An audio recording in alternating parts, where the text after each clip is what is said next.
Merci, Monsieur le maire.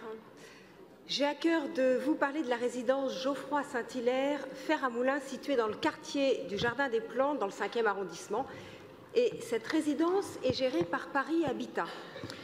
Ce sont des immeubles construits en 1963, solides, décorés de mosaïques bleues et vertes, avec des petits balcons tout en longueur. Au centre, un beau parterre de verdure, des arbres majestueux, et tout semble calme et agréable. Mais c'est sans compter sur les désordres avérés du parking au 2e sous-sol. Celui-ci n'a jamais profité aux locataires de la résidence et a été mis immédiatement en gérance dès la fin de la construction.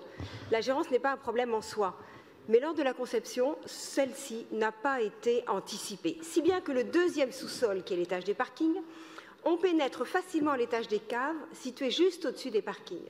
Cet accès favorise le passage de toutes sortes d'individus qui s'approprient les caves, qui parfois y habitent et laissent toutes sortes de déchets de leur passage, y compris des excréments.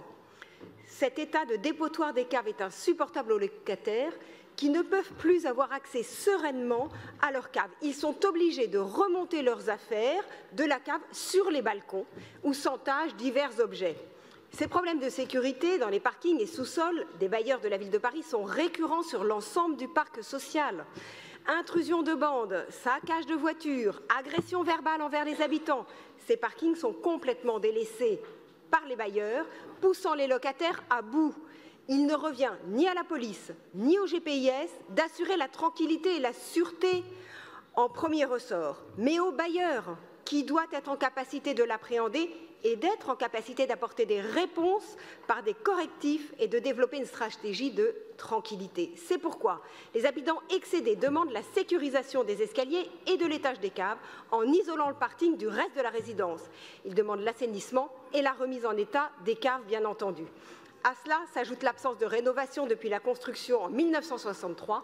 Or, il est urgent de remettre aux normes l'électricité et la plomberie, de même que certaines façades qui laissent apparaître des joints dilatés, parfois jusqu'au vide, depuis le changement des fenêtres qui a eu lieu en 2007. En revanche, disons-le tout de suite, les appartements sont bien ventilés. Merci grâce à leur conception architecturale, ils n'ont pas besoin de VMC et les locataires n'en veulent pas. Je vous remercie.